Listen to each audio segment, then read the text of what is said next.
Partisans de l'info libre, je vous salue.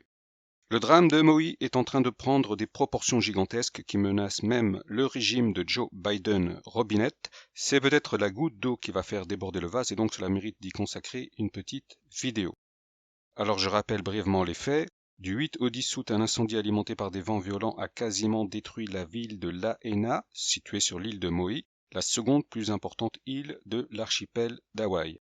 Lahaina, qui abritait 12 000 habitants environ, a quasiment été rayée de la carte. Les maisons ont brûlé et il y a eu des centaines de morts, au moins 600. Les autres habitants ont pu survivre en se jetant à la mer et ils y sont restés plusieurs heures avant d'être secourus. Il est apparu que les sirènes d'alerte n'ont pas sonné, que les autorités n'ont pas prévenu les habitants du danger, qu'elles n'ont pas ordonné d'évacuation. Beaucoup de gens sont donc morts emprisonnés chez eux, entourés par des flammes et asphyxiés par une fumée toxique. Entre 600 et 1000 résidents ont ainsi péri et parmi eux beaucoup d'enfants car les écoles avaient été fermées.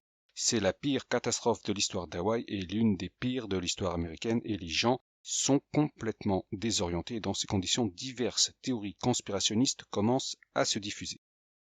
Le gouvernement est accusé d'avoir laissé faire et même d'avoir organisé cette catastrophe. Il est même question d'armes à énergie dirigée. Toutes ces théories ont été débunkées. Par exemple, si l'air est chaud, si les flammes sont hautes, elles peuvent passer au-dessus des routes et brûler les habitations tout en laissant intacts certains arbres. C'est déjà arrivé par le passé.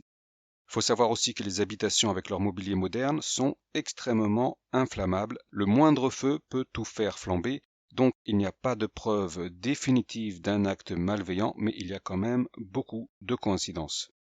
Il demeure néanmoins que les autorités ont failli dans leur tâche qui consiste à protéger les citoyens et donc ceux-ci ne sont pas du tout contents. Et sur les réseaux sociaux, c'est aussi un incendie qui est en train de se propager. Il est arrivé jusqu'à la Maison-Blanche où le pédo en chef, Joe Robinette Biden, interrogé sur la réponse à donner à ce drame, a déclaré « no comment », c'est-à-dire en gros « je m'en fous, ce n'est pas mon problème ». Et donc, alors que les Américains attendent un peu d'aide, un peu de considération de la part de leur chef, ils n'en ont reçu aucune, et ça, sur le plan de la communication, ce fut une grande erreur. Même chose au moment de la catastrophe ferroviaire au mois de février dernier, qui a vu des centaines de tonnes de produits chimiques brûler dans l'atmosphère. Joe le pédo n'avait strictement rien fait. Par contre, Donald Trump a saisi l'occasion pour agir en président et il a fait distribuer une aide de premier secours. 24 heures plus tard, Joe le pédo s'est ressaisi et il a libéré une enveloppe de $700 par foyer sinistré. Les gens, ils ont tout perdu, mais au moins ils auront une aumône de $700 pour ne pas mourir de faim. Et donc en fait, avec ce geste, Joe le pédo a aggravé son cas.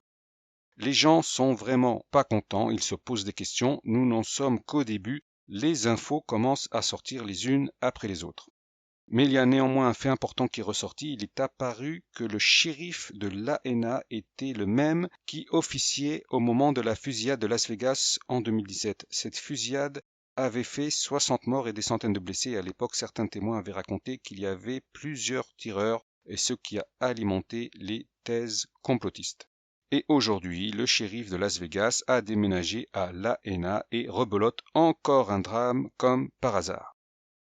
Et il y a l'inévitable prédiction des Simpsons. À chaque fois qu'il y a un drame, il semble avoir été annoncé dans un épisode des Simpsons et les conspirationnistes tombent à chaque fois dans le même piège.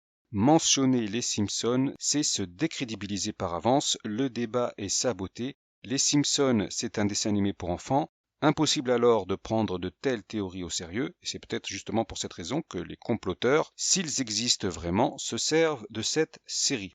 Pour être crédible, il ne faut donc pas compter sur les Simpsons, mais sur la parole des experts. Donc à ce stade, on oublie les Simpsons.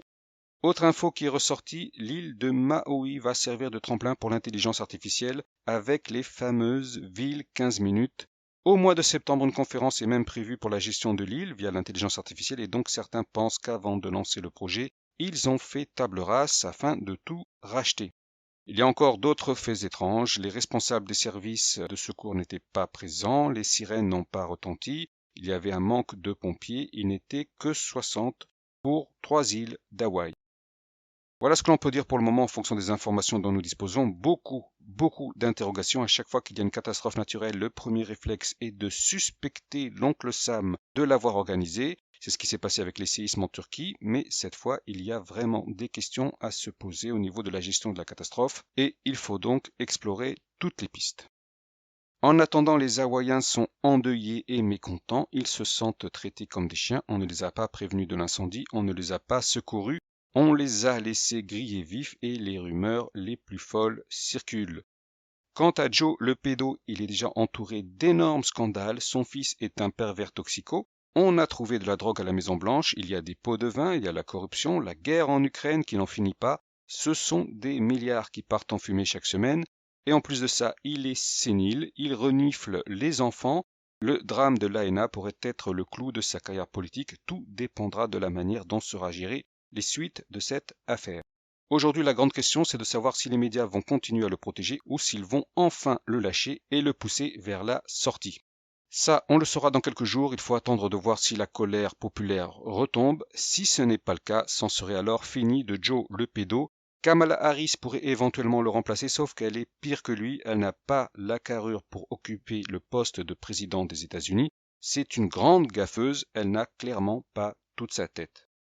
Trump pourrait alors faire son comeback à l'occasion d'élections présidentielles anticipées. Autre possibilité plus probable encore, carrément, la guerre civile aux USA, et ça, c'est le vrai but des mondialistes. Ils veulent un nouvel ordre mondial dirigé par la Chine et les BRICS et ils pensent que l'ère de la superpuissance américaine est révolue. Nous sommes donc à un tournant de l'histoire. Est-ce la fin du régime américain? Est-ce que Trump va revenir? Tout va se jouer cet été. Que ce soit aux USA ou en France, nous sommes clairement arrivés à un point où il faut s'attendre à de grands changements. Je le répète encore, tout va se jouer cet été. Sur ce, je vous remercie de m'avoir suivi et je vous dis au revoir et à la prochaine.